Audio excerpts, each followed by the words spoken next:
Jayo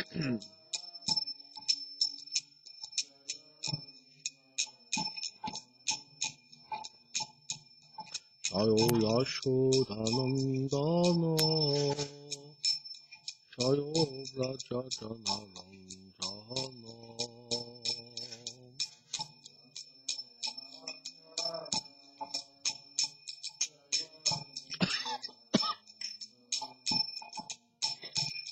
Jayo Yashodanandana Jayo Vrajajanarandana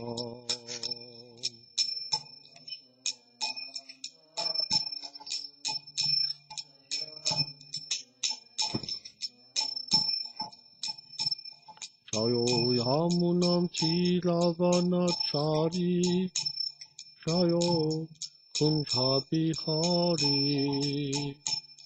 Jayo Kunja Bihari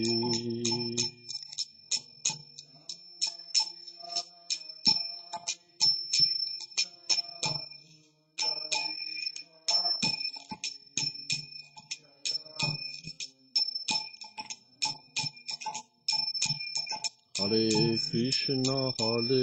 Krishna Krishna Krishna Hare Hare Hare Ramo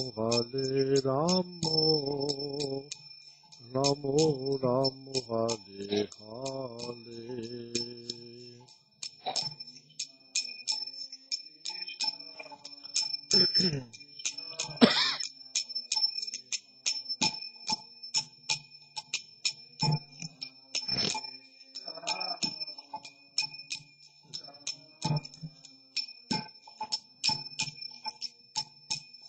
Hare Krishna Krishna Krishna Hare Hare Hare Ramo Ramo Ramo Hare Hare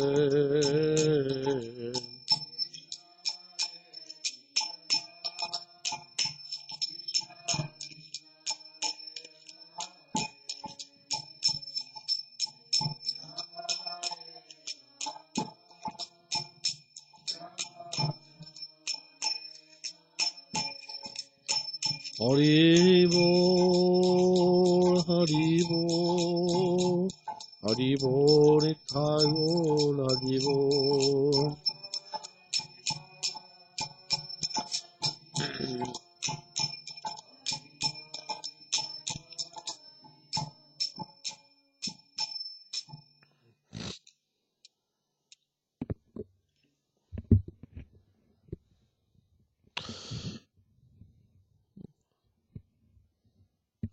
J'aime bien la Bhagavad Gita.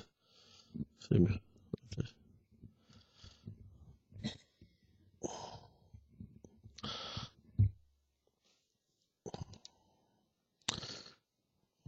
Om Mahagyanatimilandasya Gyanam Jalam Sharakaya Shakshurumiritam Jena Taisme Shigurave Namaha Namahum Vishnu Parayam Gauranga Pristaya Rupine Shibhakti Vibhudaya Bebonite Namine Namahum Vishnu Padayam Gaura Pristaya Bhutale Shrimad Bhakti Pramodayam Puri Goswami Namine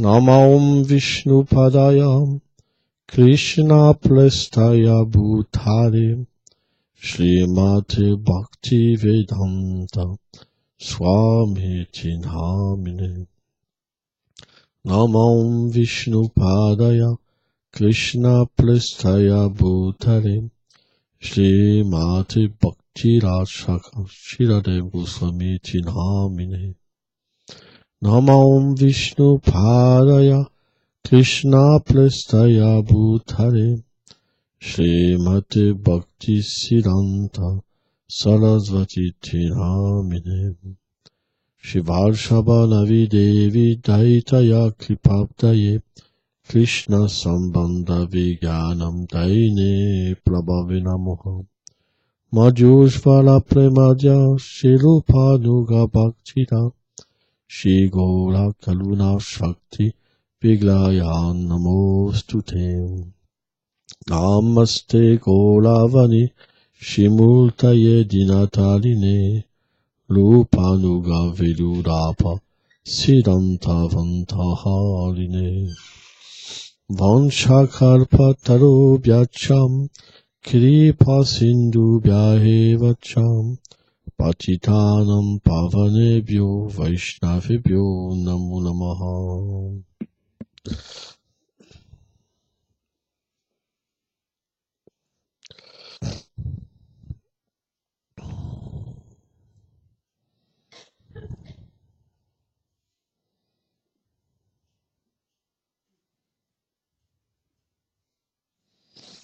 On va lire un verset de Srimad Bhagavad Gita. Chapitre 6, verset 33. Arjuna uvacha yoyam yogatvaya proktam samyenam madhusudanam etakshaham napachami shancharatva stitam stilam. Arjuna dit, ô Madhusudan, à cause de la nature instable du mental, le yoga basé sur l'équanimité envers les êtres et les lieux que tu as décrits me semble être incertain. Commentaire. Sentant que l'équanimité décrite par le Seigneur était une chose difficile à atteindre, Arjuna énonça ces paroles dans ce verset. Srila Vishvacharya Thakur commente plus en détail les propos d'Arjuna, en expliquant que le yoga décrit par le Seigneur suprême est véritablement réalisable par un être qui est établi dans l'équanimité, dans toutes les situations de la vie. Mais pour Arjuna, cette équanimité ne peut être maintenue par un être en toutes circonstances.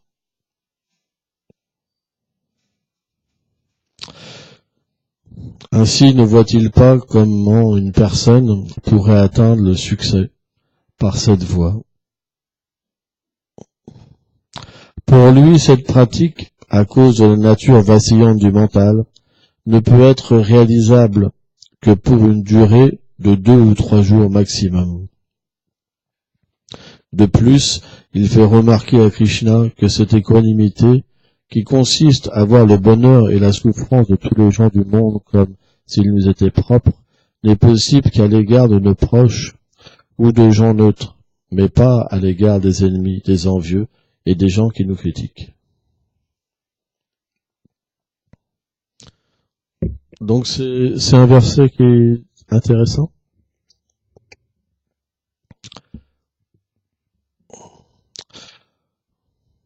Une fois, je me rappelle, j'avais entendu une classe et le dévot disait « Tout le monde a une opinion ».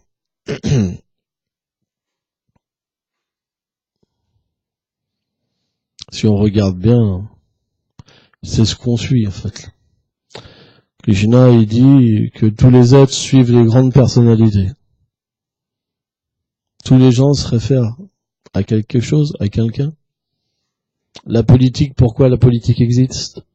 C'est parce qu'il y a eu des grandes personnalités avec un charisme qui ont lancé une idée, et les gens ils ont dit « Super, génial, je vais pouvoir plus être heureux, me gratifier les sens, donc je pense vraiment que ma frustration, ce que j'expérimente en ce moment, eh ben si je suis cette personne, je vais pouvoir me débarrasser de la frustration. » Les gens essayent d'aller vers le bonheur. On est bien d'accord? Le sommeil fait souffrir les gens, donc ils dorment. Plus ils dorment, plus ils ont envie de dormir. Manger fait souffrir les gens. Plus les gens mangent, plus ils souffrent, plus ils sont gros. Donc après, ils doivent maigrir. Ils doivent faire des austérités pour essayer d'être beaux. Les femmes se maquillent, les hommes font de la musculation. On est dans un monde extrêmement difficile. Pourquoi? Parce qu'on n'arrive pas à voir la vérité. Et la vérité, elle est extrêmement difficile à voir. Comment Chaitanya Mahaprabhu a établi la possibilité de voir la vérité?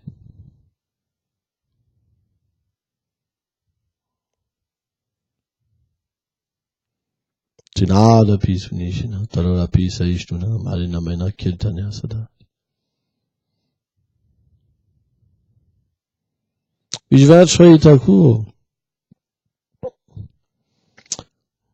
explique une chose qui est pour nous qui est intéressante.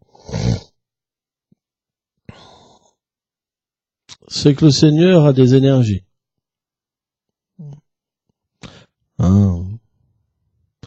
Maya Dakshina Prakriti.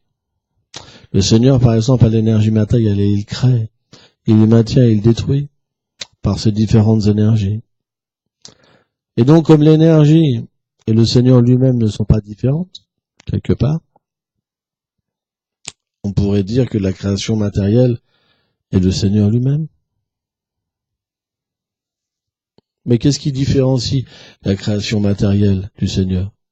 Tu peux me le dire? Donne-moi un exemple.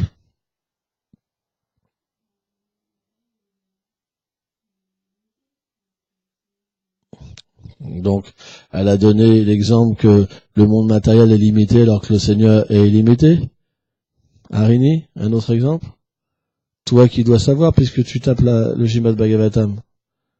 Il paraît que tu es absorbé dans Bhagavatam. Alors donne-moi l'exemple de Vishwanath qui donne. C'est dans le verset 5e chapitre, verset, ça doit être le verset 18 ou 19. En fait, c'est pas compliqué. Dans ce monde, tout est temporaire. Tout a un début et une fin. Si on dit création, si on dit maintien et destruction, ça veut dire que ça a un début et ça a une fin. Alors que Krishna est éternel.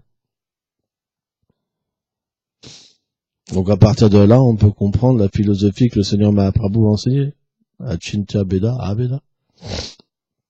Ça veut dire que Achintya, c'est inconcevable. Pourquoi? Parce qu'à la fois, tout est identique et tout est différent. Parce que tout vient du Seigneur, quelque part. Tout émane de lui. L'âme émane de lui. L'énergie matérielle émane de lui. L'énergie spirituelle émane de lui. Mais à la fois, c'est pas lui-même, c'est ses énergies. Donc c'est pas différent et à la fois c'est différent. C'est ce qui nous différencie de beaucoup de philosophies. Parce que beaucoup de philosophies pensent que le Seigneur est obligé de se diviser pour créer. Les impersonnalistes, les soufis par exemple, ils pensent que Dieu n'a pas d'énergie séparée. Et que c'est ce même Dieu qui se multiplie en tant que les êtres vivants, en tant que la création. Vous comprenez? Et finalement, l'équanimité, qu'est-ce que c'est l'équanimité? C'est de voir que tout est Dieu. Vous comprenez? Or, Dieu ne peut jamais oublier qu'il est Dieu, parce qu'il est absolu. Ça, c'est très important à comprendre. Dieu est absolu. Dieu oublie jamais qu'il est Dieu. C'est pas possible. Mais, l'être vivant, le jiva, l'âme spirituelle, infinitésimale, parce qu'elle est infime, les qualités du Seigneur sont presque totalement présentes en l'âme, mais la différence, c'est que le Seigneur, c'est comme l'âme suprême. Il est illimité, alors que l'âme infinitésimale est toute petite. Or, qu'est-ce qui différencie entre le très grand et le très petit? C'est que le très grand, lui, il n'oublie jamais qui il est. Mais le tout petit, il peut oublier. Et comment ça se passe? D'une manière simple, comme si on éduquait les enfants. Eh ben, naturellement, quand on est petit, et si on rencontre une grande énergie, comme l'énergie matérielle, alors elle nous recouvre, parce qu'on est tout petit. Mais le Seigneur suprême, puisqu'il est illimité, que tout est insignifiant par lui, il peut jamais être recouvert. Vous comprenez? Et en plus, parce que son énergie, elle est une personne, Durga Maya, elle est une servante du Seigneur suprême. Donc elle ne se présente jamais devant lui, parce que c'est son énergie inférieure. On doit comprendre que dans la création, tout est personnel. Nous sommes une personne. Un insecte est une personne. Une plante est une personne. Et en nous, il y a plein de personnes. Les atomes. Tout est... En fait, le jiva, l'âme, habite dans toutes les particules du corps. Et dans toutes les particules du corps, l'âme suprême aussi est présente. C'est quelque chose qui est inconcevable. Une fois, j'avais vu une émission sur les musulmans. Ils faisaient une émission et ils analysaient une cellule, le monde d'une cellule. En fait, les scientifiques ont découvert le monde de la cellule. Mais alors, c'est quelque chose d'inconcevable. C'est toute une organisation qui dépasse notre imagination. Rien que ça se passe dans une petite cellule de l'être vivant. Vous comprenez? Donc, on voit très peu de choses. Très peu de choses. C'est pour ça que les savants, maintenant, aujourd'hui, qu'ils ont la possibilité d'observer d'une manière plus précise, ils se tournent vers Dieu. Parce que ils réalisent, c'est pas possible que ça vienne du hasard. Alors, c'est pas une conception religieuse, bien sûr, mais on va dans une conception où il y a quelque chose de supérieur. On vient de quelque chose, vous comprenez? Or, si on analyse, si on vient de quelque chose, ça veut dire que ce quelque chose-là, il peut s'exprimer et donner son avis. Maintenant, on revient au début de la classe. Vous comprenez? Il peut s'exprimer. Il peut donner son avis. Il peut expliquer comment la création se manifeste. Comment on est dans une situation d'oubli. Comment ce petit atome spirituel, qui n'est pas impersonnel, dans le Jiva Dharma, Bhaktivinoda Thakur dit l'âme, c'est pas qu'elle obtient un corps à un certain niveau de son existence, qu'elle est impersonnelle, non, elle a déjà un corps, mais infinitésimal. Le jiva, c'est comme une graine, tout est dans la graine. Mais la graine n'est pas impersonnelle. Or, Krishna, il dit, que l'être vivant se fait recouvrir par le monde d'énergie matérielle. Et pourquoi? Parce que on le désire. Donc en ce moment, notre oubli du Seigneur suprême, c'est nous qui le désirons. On en a envie. En ce moment, si je demande à tous ceux qui sont dans la salle, est-ce qu'ils ont vraiment envie d'être avec Krishna? Pas si facile que ça. Pourquoi? Parce que sans ça, on n'aurait pas la vie qu'on mènerait. On serait des grands ascètes. On chanterait beaucoup. On se lèverait tôt le matin. On viendrait au Mongolarti pour voir les déités, etc., etc. Bon, en fait, on fait les choses parce que dû à une sukriti passée, dû à une sukriti passée, on fait des choses, mais on ne sait pas encore pourquoi, parce qu'on ne voit pas. Alors, Vishwanath Chaitanya Thakur, il explique une chose qui est vraiment intéressante. Il prend l'exemple de Narada Muni. Parce que quand Narada Muni est venu voir Vyasadeva, Vyasadeva était confus. Il était confus, pourquoi? Parce qu'il a expliqué plein de voies, la voie de l'action intéressée, la voie du Jnana. Et Narada Muni dit, mais en fait, tu as égaré les gens, parce que les gens ont cette anartha, cette chose indésirable dans leur cœur. Ils veulent du plaisir des sens. Ils veulent de la libération sans Dieu. C'est deux monstres. Bhukti Mukti, c'est deux monstres. Tout le monde en est là. Bhukti Mukti, c'est deux sorcières. Sridhar Maharaj dit, c'est deux sorcières. Qui tiennent en joue le mental de l'être vivant. Là,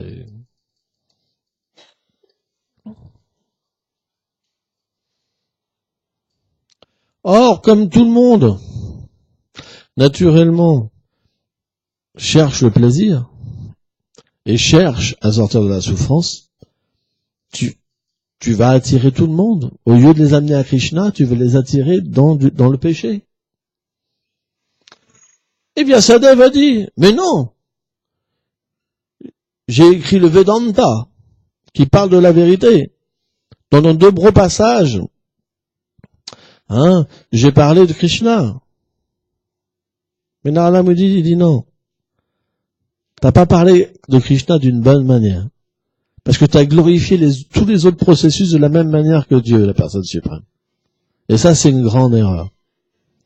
Parce que tout n'est pas au même niveau. Parce que l'action intéressée, elle ne permet pas de quitter ce monde matériel. Elle permet simplement d'atteindre les planètes supérieures. Or, comme tu leur as parlé des beaux jardins, Nanda Kanana, avec des belles femmes, vous savez, des religions, on les attire en leur disant, t'auras des vierges, t'auras ceci, alors ils pensent qu'à ça. Mais en fait, Vyasadeva a fait la chose aussi. Il a parlé de ça. Il a parlé des jardins d'Éden.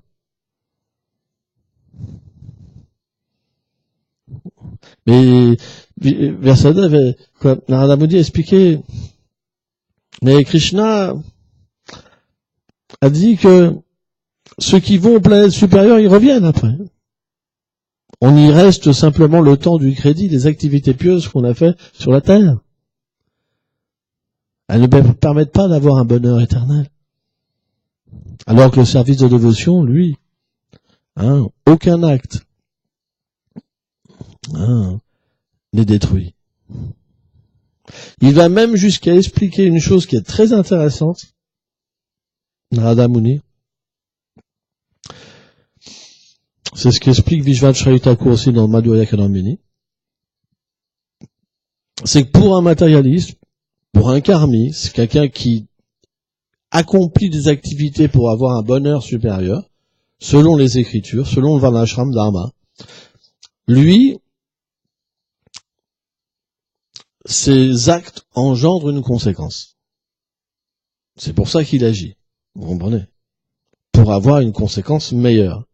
Or, s'il s'arrête en plein milieu et qu'il pêche, le péché compte aussi. Puisqu'il va pour son propre bonheur, s'il fait quelque chose de mal, ça compte. C'est logique. Mais il dit la bhakti, c'est complètement différent. Déjà, la bhakti comparée à un gyani, c'est quelqu'un qui fait l'action désintéressée, nishkama kama yoga. Ça veut dire qu'il offre ses fruits à l'absolu pour purifier son cœur. Parce que l'activité qu'on offre au Seigneur suprême, elle purifie le cœur. Et une fois que le cœur est pur, la connaissance du Brahman apparaît dans le cœur. Vous comprenez ce principe-là? C'est un principe pour purifier le cœur. Mais il dit, Narada Muni, une fois que l'être vivant pense qu'il est Dieu, alors il tombe. Parce qu'il commet une offense au Seigneur suprême. Parce que le Seigneur suprême, Bhoktal Medata Parasham, c'est lui qui donne le fruit de tous les êtres. Donc une fois que vous pensez que vous êtes Dieu, vous l'offensez, vous chutez. Donc le fruit, bien qu'il soit disponible de la libération, une fois qu'on pense qu'on est égal à Dieu, on tombe. C'est incroyable, ce qu'il explique. Mais par exemple, la différence, c'est que la dévotion elle-même, elle n'est pas dépendante de la pureté du cœur. Vishwanath explique. Ça veut dire que même si quelqu'un est rempli de concupiscence, si quelqu'un il est mauvais, comme Jagai et Madai, s'il entend un pur dévot parler, la bhakti peut rentrer dans son cœur. Et il peut expérimenter quelque chose que même un gyani peut pas expérimenter. Vous vous rendez compte? C'est incroyable, quoi. Parce que la bhakti, elle est indépendante. Et Narada Muni dit, il explique ça, Vyasadeva. Et il explique aussi qu'un dévot, quand il agit pour Krishna, même s'il tombe, même s'il pêche dans sa prochaine vie, il n'a pas à prendre les activités pécheresses. Vous vous rendez compte? Neha Biklama Nasosti. Krishna explique ça. Il dit que nulle infortune, le moindre effort nous libère de toute crainte. Ça veut dire que même si quelqu'un ne va pas jusqu'au bout, dans sa prochaine vie, il n'a pas à prendre les résultats de ses péchés, il recontinue la bhakti. C'est incroyable. Et il va même jusqu'à dire, Narada Muni, qu'un bhakta, les souffrances qu'il reçoit et le bonheur qu'il reçoit, c'est pas le résultat de son karma. C'est le Seigneur qui lui donne personnellement pour le rectifier, pour l'attirer et pour le rectifier. C'est comme ça que le Seigneur, en fait, change son dévot et le purifie. Vous vous rendez compte, c'est incroyable, quoi. Alors qu'un karmi, un gyani, c'est complètement différent. C'est pas le Seigneur lui-même. Mais là, parce que le dévot, il s'adresse personnellement au Seigneur, il s'abandonne au Seigneur, c'est lui-même qui rectifie son dévot. Et quelque part, c'est logique.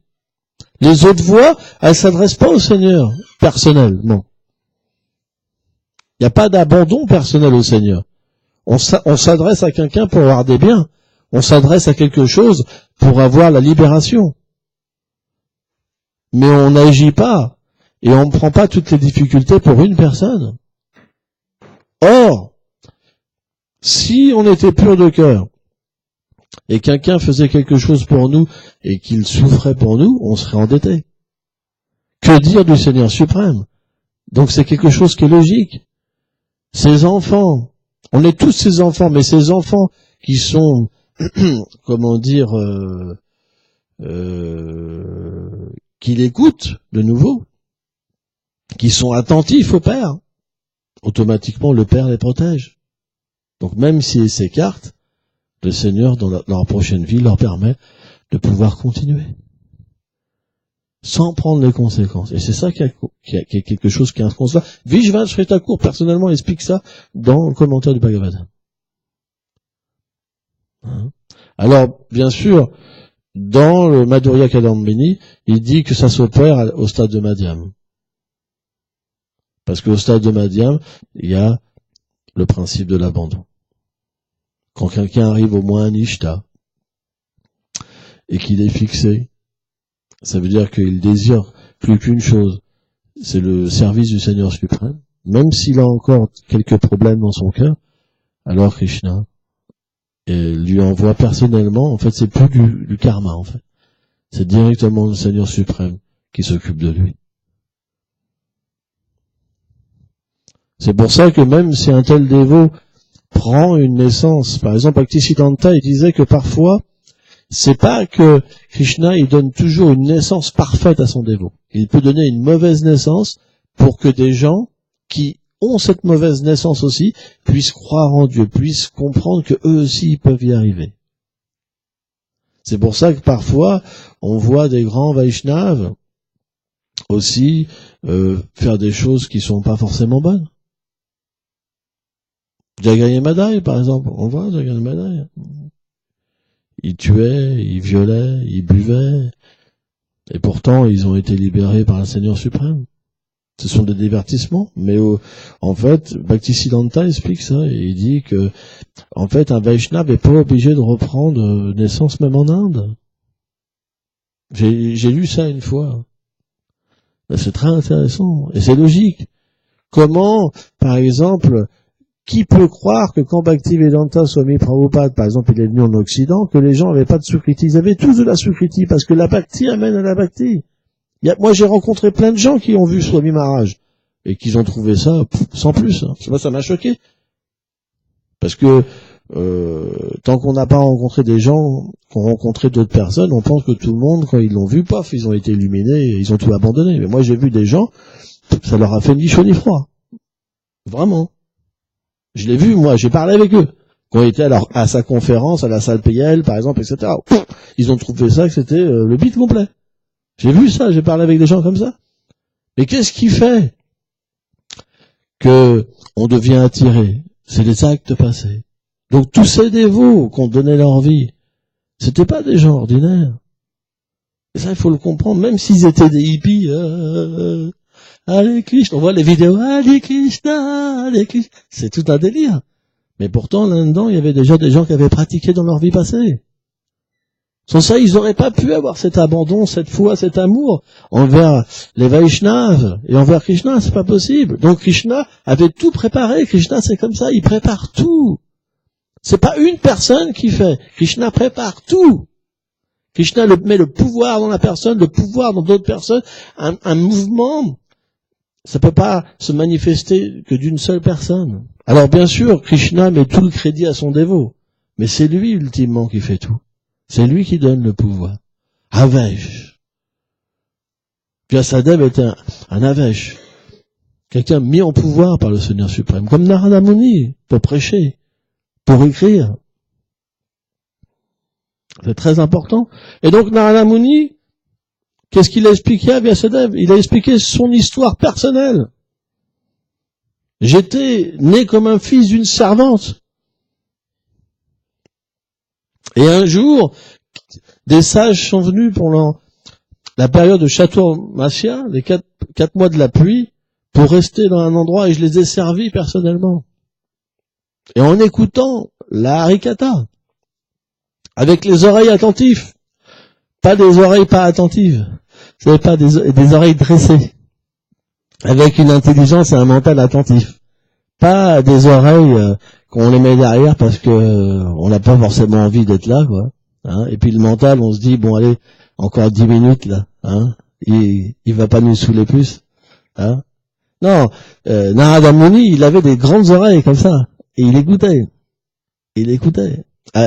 Narada, il dit avec Ruchi, à Shakti, déjà il était attaché à leurs paroles. Quand il parlait, les sages, Narada Muni, il était attiré, c'était attrayant. Vous comprenez? C'est comme ça. C'est pas l'inverse.